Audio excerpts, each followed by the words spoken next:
Hello, everyone. I hope you are doing well today. And we are going to talk about a very, very important topic with all of you. And the name of the topic is barriers to effective coaching practice, right? So, before we dive into this topic and what we are going to discuss in it, I would really like to remind you to acknowledge yourself and your role as a coach because coaching has this deep, deep power to transform lives, unlock potential, and create lasting changes in your clients. It could be, it could be in their life, it could be in their relationships, their business, their careers.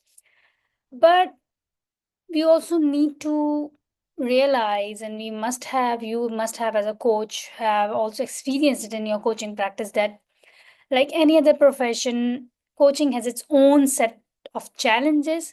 And in today's webinar, we are going to identify what are some of the key challenges or barriers that most of the coaches go through during their coaching journey and how to overcome those barriers to become a very, very effective coach and transform your client's life in the most efficient way. So, my name is Noor, and I'm an internationally certified coach by ICF, and I have coached individuals, professionals, high achievers from almost 25 plus countries and on different goals, career goals, life goals, business goals. And I have also worked in corporate factories. My background is in engineering and supply chain, and later on, I have completed my ICF coaching training, and I have coached in a one-to-one setting, group coachings, and as well as different trainings, seminars, and webinars. And in today's webinar, we are going to highlight four or five key elements of coaching practices and the barriers that usually coaches faces, right? So um now I would like to share a very personal story over here, and most of you might relate to it because you will be in at some step of your coaching journey. Maybe you are a very new coach and very excited and passionate about creating your coaching practice, and you're trying to coach and transform your clients' lives, or maybe you have started now and you're at a place where you are, you have some clients and you want to get more clients, or maybe you're at a point where you have number of clients and there are more and more new requests of coaching requests for you from other individuals to get you as a coach, or your current clients are referring you as a coach, right? So before I go deeper into what are the challenges or the barriers that can hinder an effective coaching session or a practice, I would like you to reflect on and come up with your own experience. What are some challenges or barriers that you have faced, or if you have not started coaching yet, what do you think those coaching barriers could be? Right? So take a moment, write down these 3 points, 5 points in your notebook. What could be that coaching barriers, right? And now I want to share a personal story with you, right? So when I first started coaching, um, like any other new coach, I was very passionate and very excited about, making these transformational changes in my client's life. But and I had the privilege to, like I said, working with so many different clients from so many different places and so many different goals. And I'm so blessed to meet very, very talented and very, very amazing individuals. But I also have met some challenging clients. So one of the instances that I remember, during the first year of my coaching, I met one of my clients, and he has some specific goals regarding identifying what business he should pursue. So we did different sessions on, okay, what are your passions, what are your skills, what are your experiences, and how can we find that sweet spot where we can come up with some ideas for your business that also aligns with your future goals, both personal and professional goals. um And I realized that we are doing these sessions, and the client was very active. They're showing up in the sessions. They're making, good progress in terms of discussing and brainstorming ideas. And then we are coming up with some focus steps or actions to take during the week in between coaching sessions. But what I realized was that they were not taking those actions, and they are somewhat not comfortable coming out of their comfort zone, and somewhat a little bit resistance to change. And after a few coaching sessions, when I'm providing them support, I'm doing the accountability, we are setting goals, and we're talking about commitment, and the client says, yes, yes, yes, I'm very committed. I'm going to work on these focus sections this week, and I'm going to do this. But when the next session, the client shows up, there is not much progress. So I realized that these coaching sessions are not going anywhere, right? At that point of time, I also started questioning myself and my coaching skills as a coach. And, remember, I was in the first year of my coaching practice, and I'm like, maybe I'm not coaching him in the right way, or maybe I'm not being able to motivate this client in the best way, or maybe, maybe I should have done something more. Maybe I should do more accountability. Maybe I should share more resources. Maybe I should share these links and these videos and these templates, and maybe I should help them do it. But during that process of coaching the specific client, I learned that coaching is not just about having the right skills or knowledge. It's also about understanding and navigating the barriers that both me and my client was facing at that time, right? And this experience taught me valuable lessons, and then I'm really, really excited to share with you today.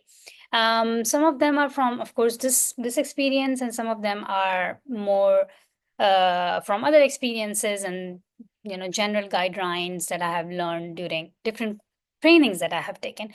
So let's see. Let's dive in. What are we going to cover today? And I would like to share my screen so you get an idea what are the topics we are going to share today with you here, and the agenda of our webinar. So give me a second and I will share my screen with you guys. And it is here. Okay. What is happening? Yep. Just 1 minute. Yes, it's here. So in today's webinar, we are going to talk about what are the common barriers to effective coaching. We are also going to talk about what are some possible strategies to overcome these barriers, and some, personalized techniques to fit individual clients' need, and some self-reflective practices to enhance your coaching skills. So what are some barriers to effective coaching session? You have written down some answers, as I have asked you. To narrow it down for you guys, let's narrow it down into three categories. So there are three categories. One category is physical barriers. Second category is environmental barriers. And the third category is psychological barriers, or any thoughts or fears that are going through your mind as a coach. Like I shared in my example earlier, that I was questioning myself as a coach, that am I asking the right questions or not, and I'm a good enough coach or not, right? So let's dive into the details. Okay, so the next question that I want to ask you guys is, now think about 4 or 5 physical barriers that may be counterproductive to the coaching conversation when you are coaching face to face. So, of course, in a coaching practice, there could be different methods of coaching. You might be coaching your clients in a face to face setting. You might have a very beautiful office or your own space, or sometimes now, because of the virtual world, you might be doing it using virtual setups, or it could be in a coffee shop, or it could be a group training, or it could be a group coaching session. But in this specific case, I want you to just think about any physical counterproductive elements that can affect a coaching session. Imagine that you are doing a coaching session face to face with a client, and please come up with some ideas. Yeah. Okay. So, I am going to share some of the questions for you to reflect on when it comes to physical and environmental barriers. The questions are, let's say, is your room quiet enough? Is there outside noise that is coming in? The color of the room, the lighting of the room, the chair or the sofa, wherever you're asking your clients to sit, is it comfortable for them, right? And then, is it a private space? Like I said, I have also seen some coaches doing coaching sessions in coffee shops, which is a great idea, but now coffee shops can get crowded. Coffee shops might not be as private as a room, so you need to understand what your clients specific needs are and how comfortable they are. One of the things that you can ask your clients before setting up a coaching session is that, what kind of an environment that they prefer.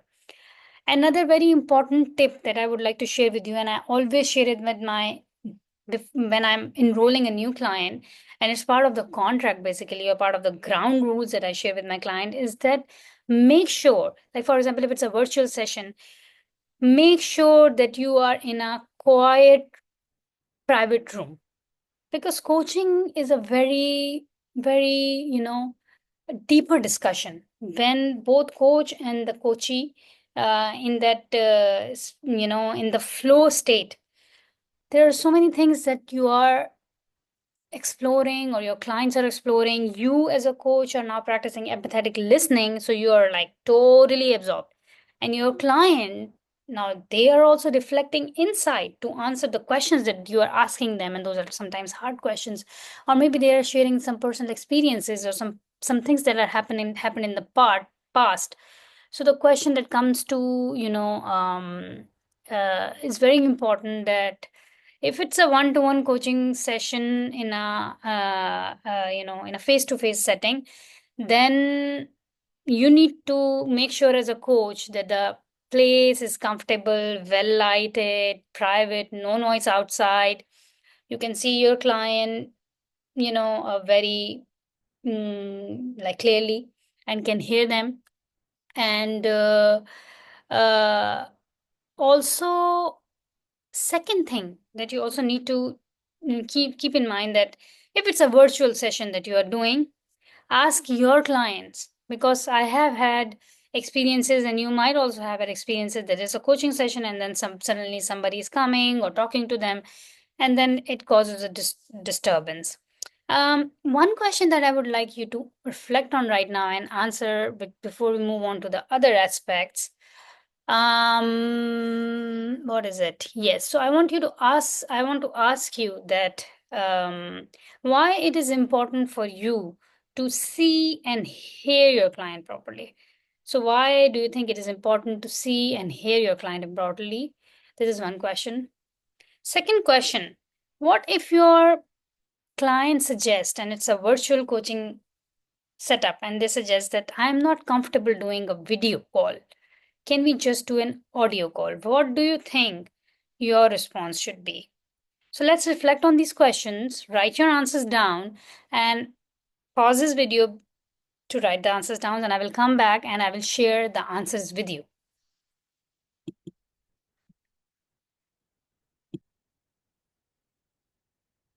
So the answer to the question that I asked earlier was why it is important to see and hear your client uh, clearly, is because, and congratulations if you have come up with this answer, is that uh, that communication message percentage that I shared in one of the other webinars, five fundamentals of creating a successful coaching session. That's the name of the webinar. Is so basically, it's really important to see and hear your clients, because the body language is 55% of the communication. So the words you hear are only 7%, but the body language and the tone is what the remaining part of the communication. 55% is the body language. So it is really important to see and hear your client clearly. And that's why it's also really important to encourage your clients to turn their videos on. Let's say if they're not comfortable doing so in the initial session, try to build that rapport and relationship with them, and then encourage them to turn their video on, and if you are doing a virtual call, because this will really help you as a coach to understand what's going on beneath the beneath what has been said, or what are you listening. So these are some examples of physical and environmental barriers, and I would like to share this the slide with you again so that you can remember them. And these are the examples. So physical barriers can be the background noise, lighting, technical interferences like poor audio quality in virtual meetings, poor ergonomics, uncomfortable seating, corporate environment, your boss being around. And then environmental barriers can be the office layout, some frequent interruptions, poor meeting environment, remote work or meeting challenges, poor internet connection, lack of face-to-face communication, like I said, only audio calls, or sometimes even time zone differences when you cannot find a good time to connect. Now these barriers, or these problems can be solved. These are more obvious, but there are some problems, or there are some barriers that are more related to your psychology. And we are talking about the psychology of the coach, right? And this can be uh, different other factors which I'm going to share with you now, and how to tackle them. So now I would like you to think of an emotional barrier that could get in the way of the coaching conversation. So write down 3, 4 emotional barrier that you have faced during your coaching conversations, and that you feel that have affected your coaching conversations or the effectiveness of the coaching sessions. So before we move on to what are these barriers, I would like you to think of the scenario where a coach is having back to back coaching sessions. Let's say it's a Tuesday, and they start working at 8, and they are doing coaching sessions till 5 p.m. And in between there are some small breaks, but let's say they are doing 7 to 8 coaching sessions. These are like these 7 to 8 coaching sessions. Let's say 5 of it are one-to-one coaching session, and then 2 of them are group coaching sessions. So what do you think will be the state of this person who is doing these 5 to 8 coaching sessions in one day? What do you think the state of that that coach would be? Would they be very motivated, very clear? How would they be feeling, right? So just reflect on this part, and I'm going to share with you one of the important factors that affect coaches, and it's a barrier during an effective session, and that is basically fatigue, right? Fatigue is something that fatigue can become a problem, especially when coaching session are, let's say, too long, or that coach is not getting enough break between sessions. That can, basically cause lack of concentration, poor memory retention, lack of patience, and inflexibility. So one thing you need to understand as a coach is that schedule a reasonable number of amounts of coaching sessions in a day or in a week, that will allow you time in between sessions to rest and re-energize. So for example, you can, depending on your own personal level of organization, and your personal level of rest that you requires in between sessions, you can schedule, for example, take 30 minutes break after each session, or maybe you know some days during the weeks could be more busier, like schedule more sessions in during some weeks, and take 1 day break where you are only taking one coaching session or not taking at all. So this is really important. And one thing that is also very important to understand here is that what if the session, and that is a very common thing, right? And that is something that especially new coaches or even seasoned coaches, goes through this challenge. And and again, it's coming from the good intention of the coach. The coach really wants to help the client. But what happens is, let's say the coaching session is scheduled for 60 minutes and you are around 50 or 55 minutes, but the client is telling you something. And now you have another coaching session planned just after this coaching session. And now in your mind, you're thinking, oh, I mean, I don't want to stop my client from sharing their story. I don't want to, uh, you know, um, break this discussion, but I'm also running over time.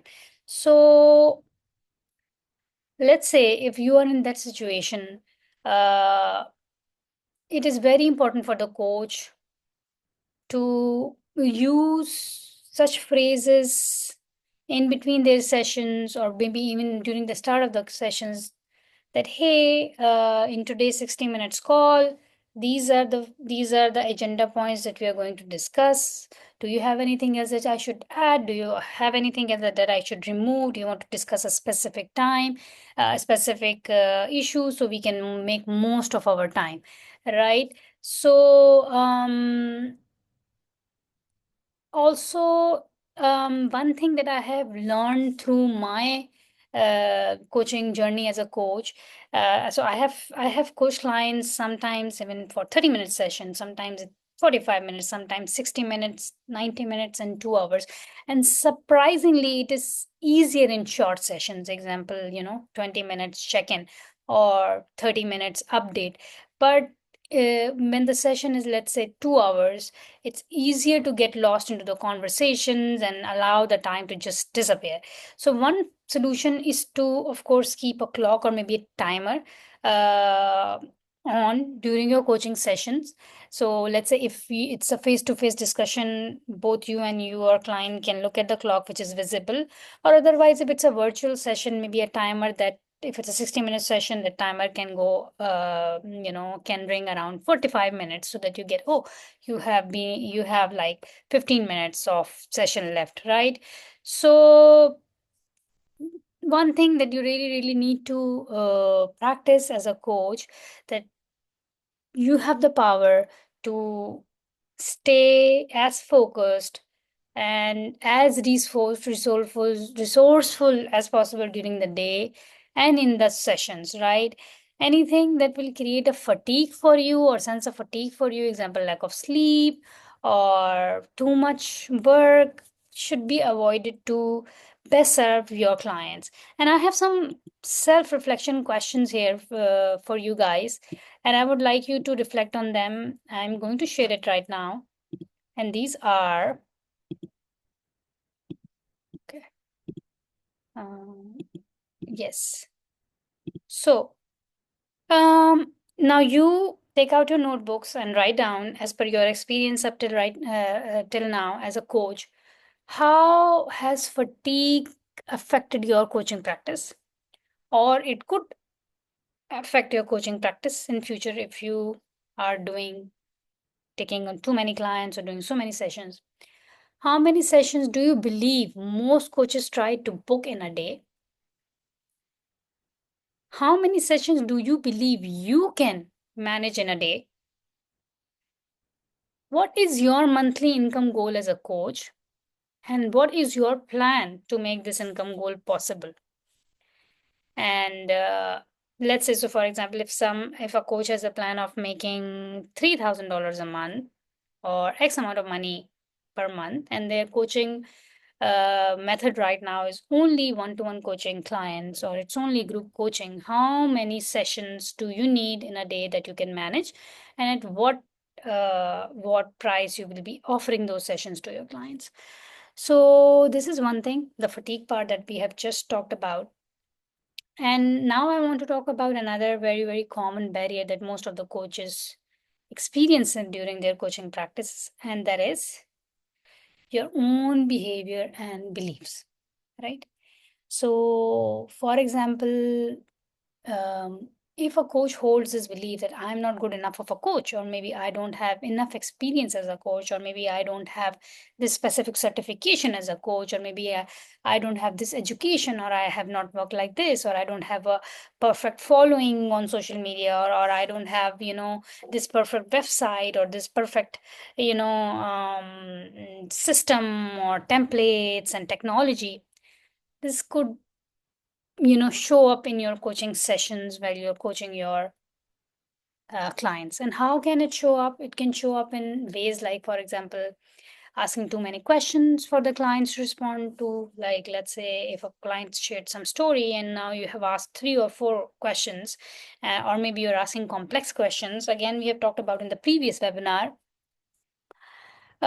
This can also, this, for example, this inner beliefs of your own inner belief as a coach can also show up in your coaching conversation where we are trying to become really impatient, and let's say a client is confused and client is unclear. For example, like I shared the story of my own client when they were unclear or they were not taking actions, and I was going back into my beliefs and questioning my myself, that, oh, what should I do more, what should I do to fix this. So one thing that we need to be mindful of, and we go back to this fix it part as well, because that's also a very, very big element and a barrier to effective coaching session, that we need to first identify what beliefs do you hold as a coach, what beliefs do I hold as a coach. Do I believe I'm the best coach for this person? Do I believe that I can make these transformational changes? And then challenging those beliefs, and coming up with empowering beliefs for your own practice is really, really important.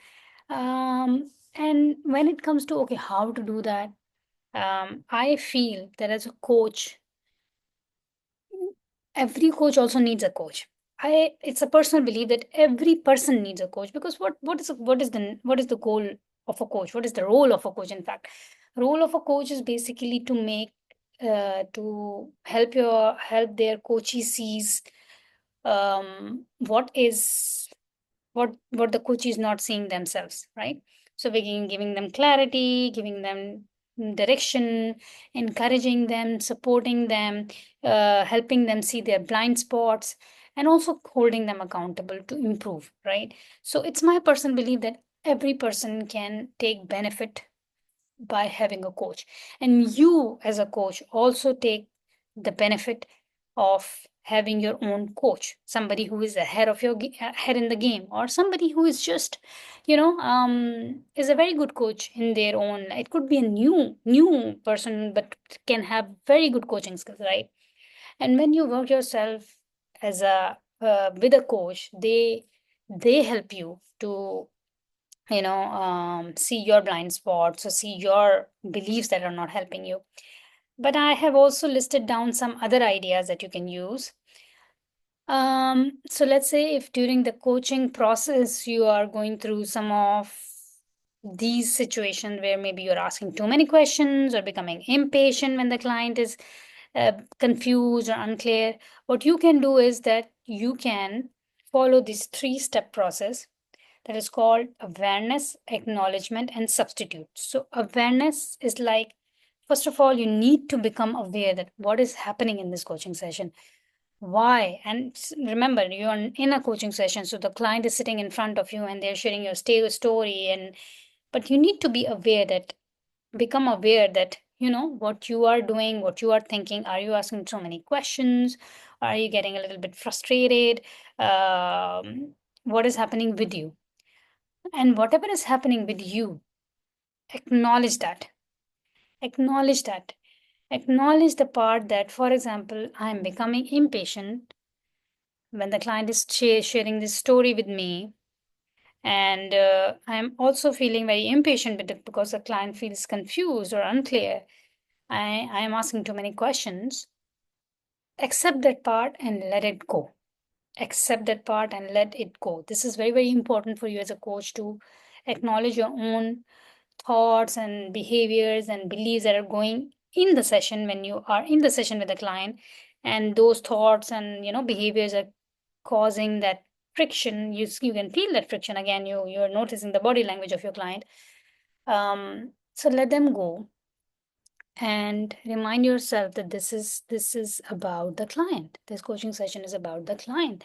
This client has all its answers, and I just have to guide them. I just have to ask the right simple questions, right? So acknowledge that whatever thoughts you're having, and then substitute or refocus with another more effective thought or behavior, like I said it just now, right? So we have talked about some of the emotional and psychological barriers of an effective coaching session or a practice. And like we said, like I've talked about stress or fatigue. I've talked about poor time management during the session. I have talked about some beliefs or behaviors, and the emotional state of the coach, personal issues, multitasking. These are some other examples that I'm going to share with you as well. Um, but there is one thing that I mentioned earlier, right? That fix it, that fix it approach, finding the solutions. The something that I mentioned in the beginning of my session is my own story, as my own example. That when the client was not taking those actions, I was trying to come up with some new methods or new templates or new links and resources and solutions to help this client, right? Because why? Why I was thinking in that way. That was my barrier. That was my barrier to that effective coaching, um, you know, sessions or effective coaching practice, because I was trying to play a fix it, right? Because I was assuming that my client has this problem and they are not taking actions, right? Part of it is true because they're not taking actions, but uh, I have absorb that idea that this is a problem here.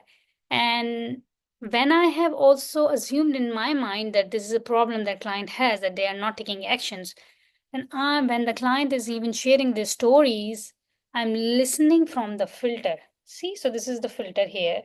And the client is now sharing their stories or other experiences. But the filter here is that this is a problem. The client is not going to take action. This client is not taking actions. I've shared so many things with them. And what's happening is, because everything is coming through this filter, this lens of my mind as a coach, I'm only listening to the problems. Oh, they're not taking this thing action, they're not taking these actions.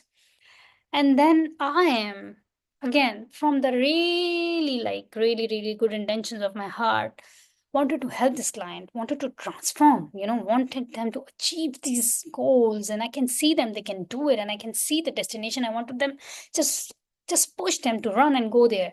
And remember, it was first year of my coaching practice, and it's one of my very initial clients. So I was really motivated and I really want them to win, because their win, I'm associating my win through their win. And it's true that when your client wins, you feel really, really encouraged and you feel good. But then you need to remember that your job or my job as a as a coach is to never fix anything, because every client that comes to us is complete and whole, and they are perfectly able to generate their own perfect solutions because they know what will work for them.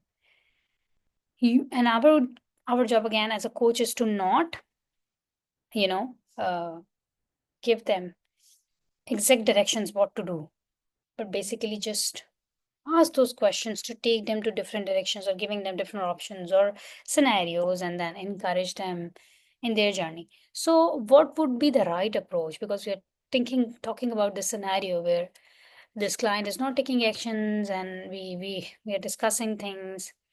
So the right scenario in this case is that to sit back with this client in a session and tell them, hey, let's say let's call that client John. Hey John, so I'm really excited coaching you for all these weeks, and I'm so happy that you show up in these conversations, in these coaching sessions with commitment and with rigor, and you want to make these changes and you want to start your own business. And remember why you want to do that? Remember when we did that exercise and we went to, 7 level deeps and identify why you wanted this coaching business, why you wanted this coaching practice, this specific business for you. And the client would say, oh yes, I want it because of this. Then then give them this supportive feedback that, hey John, I really care about you, and as a coach I want you to ask you that I have been noticing that during our previous sessions you're showing up, which is amazing. We're discussing and brainstorming ideas, which is amazing. We come up with some focused actions together and solutions together, and you always say that you're committed to achieve those, committed to work on these focused actions during the week. But when you come up to the next planned session, I have noticed that you're having difficulty completing those actions. May I know what's going on? What is holding you back from taking these focused actions? Can we just move back, go in reverse direction, and see what's happening here? Is it lack of motivation, or is it lack of time, or is it lack of something else? And going taking the direction, taking your coaching session into that direction, and basically trying to understand, okay, what is the problem that the client is facing and why they're not taking action, rather than assuming that the client has some problem. And then see, to uh, craft your session in that way. So now we will move on to the next barrier. So let's say you're in a coaching session, right? And it's very obvious that when you're in a coaching session and you're a coach, you're not talking too much during the coaching conversation. You're giving your client chance to speak. But have you noticed that it happens sometimes that you're speaking more than you really wanted to, or than you really thought before the session that you will speak, right? And it's generally again happening when you as a coach doing it from the good intention, from the intention of helping your client. But you know or maybe you're really enthusiastic or really energetic about a point that your client have shared, and you have experienced in that, and you really want to share the solutions or experiences or ideas to them. And you might have noticed that it has been 10 minutes that you are still talking, right? And there could be another scenario, and this is also, I have gone through these scenarios myself as well, where I have some clients who are very quiet in nature, right? They're very reluctant to talk, and and if you ask them even an open-ended question, so hey, how was your day? And they would say, yeah, it was good. And then you ask them, okay, so what happened about the actions that we decided last time? What is the progress that you have taken? What are the highlights of your week? And the answer is, yeah, yeah, it was good. I did. I went for skiing with my family. I spent good time with my daughter. I took some action. I did work.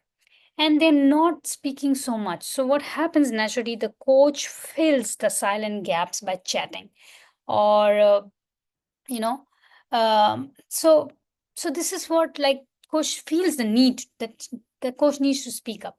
But again, one thing that we need to remember, that as a coach, your job is to doing at least uh, 70% of the listening all the time, and your client is speaking at least 70% during the coaching conversations. This will help your clients to explore their own thoughts and experiences in such a way that involves insights and learning. So focus on the part that less is more.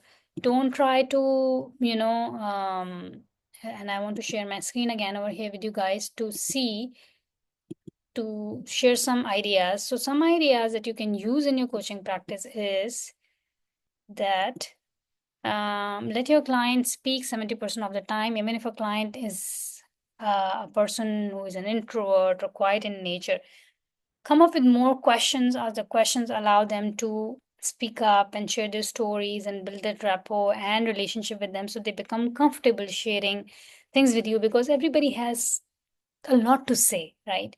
And you as a coach is should be a person that they can come comfortably and speak. And coaching is not possible if the client is always listening to you, right? So focus on the part that less is more. So, as an exercise, I would like you to give one homework from this webinar. And what you need to do is basically have a conversation with any of your friends or family member or a client, and then ask them about how was their weekend, or ask them about their work, or ask them about their relationships, and then dedicate that 15 minutes and tell yourself that in this 15 minutes, I'm not going to speak more than 20%. I will allow this my partner to speak 70 to 80% of the time. And even if so, listen to their story, ask some questions, and even if there are silences in between the conversation, let it be. Practice to be okay with the pauses or silences during the conversation, right? Because when you leave that pause in the conversation, the other person can still reflect on their own thoughts and can come up with their own ideas or solutions. So, here are some reflective questions that you can use after this exercise when you do it with your partner. That what effects did the silence have on the conversation? How did you feel during the silences? What opportunity did silence provide in the conversation, and when did using silence not work?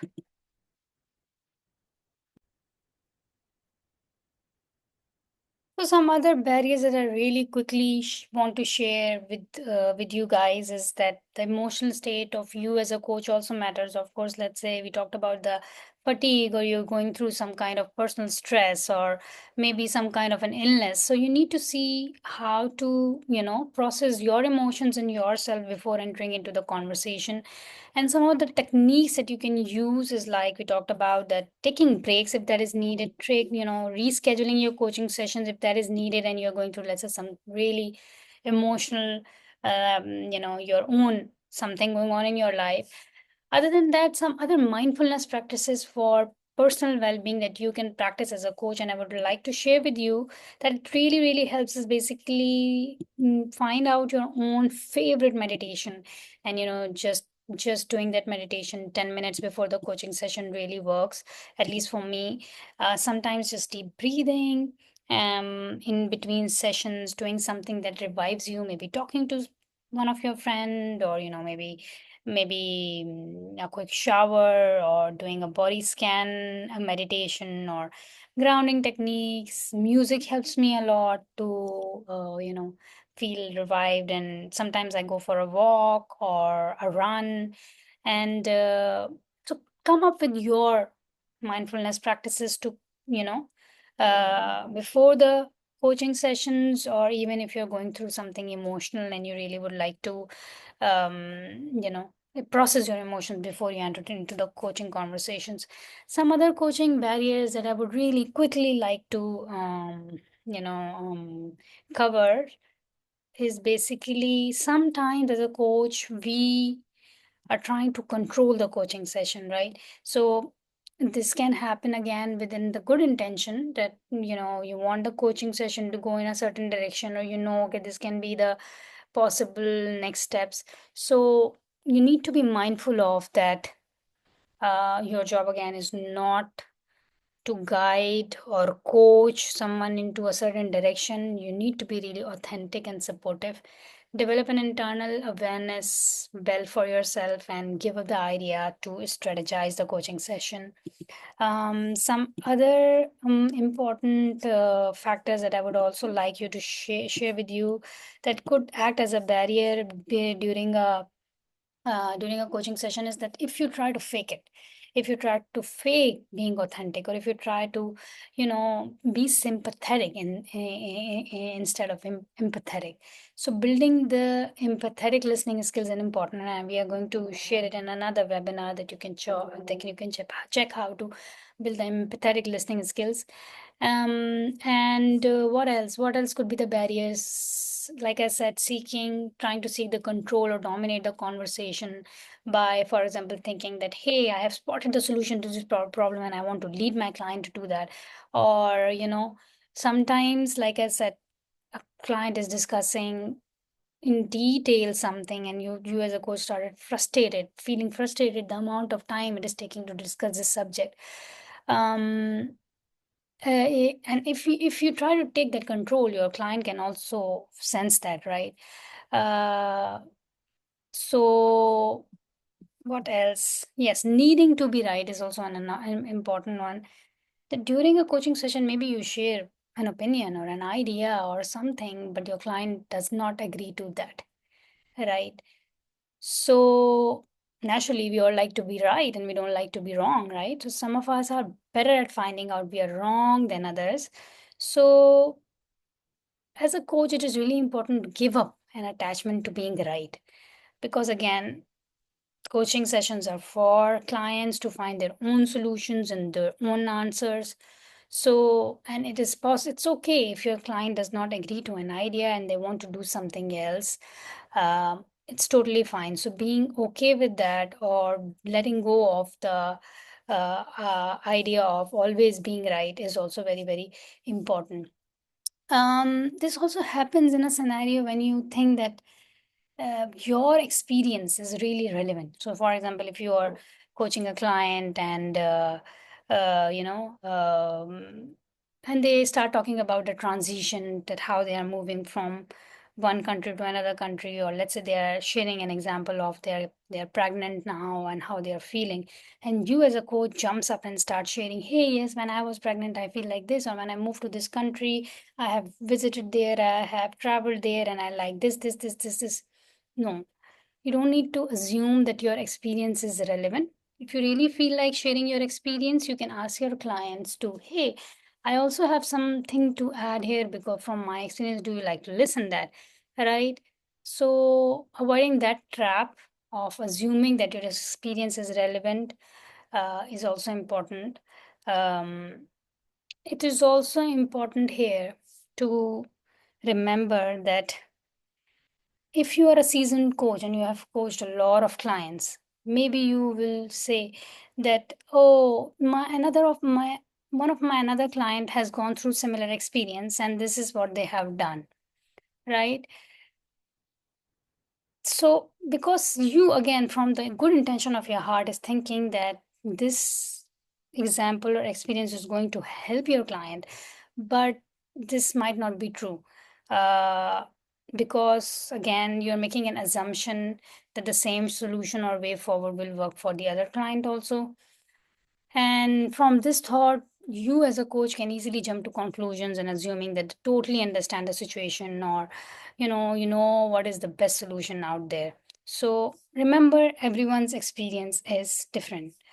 Again, looking for the perfect solution and finding that perfect answer, thinking that your client is unclear or they are in confusion, right? These are some other barriers that you as a coach can, uh, you know, uh, experience during your coaching practice. So, before ending this webinar, I would like to summarize what we have learned. And I would like you to remember the main points and very quick strategies that you can use during your coaching sessions to avoid these barriers. So, number one thing that you need to remember is that we all, as coaches, have been to, these places, have experienced these barriers. These barriers, as we talked about, can be physical, environmental, or psychological or emotional for a coach. But what do you need to remember is that whenever there is a barrier, whenever there is a challenge, there is a solution.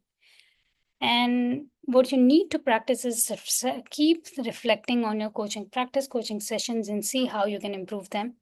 Sometimes you will come up with your own solutions, and sometimes you will need an external person, like an external coach for yourself, or a mentor, or maybe any other courses that will guide you, like this webinar that will give you an external perspective that how can you improve your coaching practice and your coaching sessions. So I would again like to share the key points that we have discussed in this session, and those so how to overcome the barriers that we talked about. Improve your physical conditions if you feel like the barriers are physical, having quiet zones or soundproof areas for your coaching. If you are doing the coaching in a one-to-one setting, in a face-to-face session, ensure that your meeting rooms are equipped with comfortable seating and good acoustics.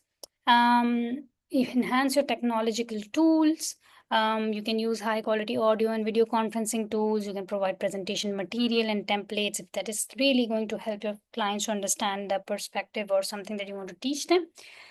You can also use AI to create reports or any reminders that you think will help your clients to accelerate their progress and help them achieve their goals.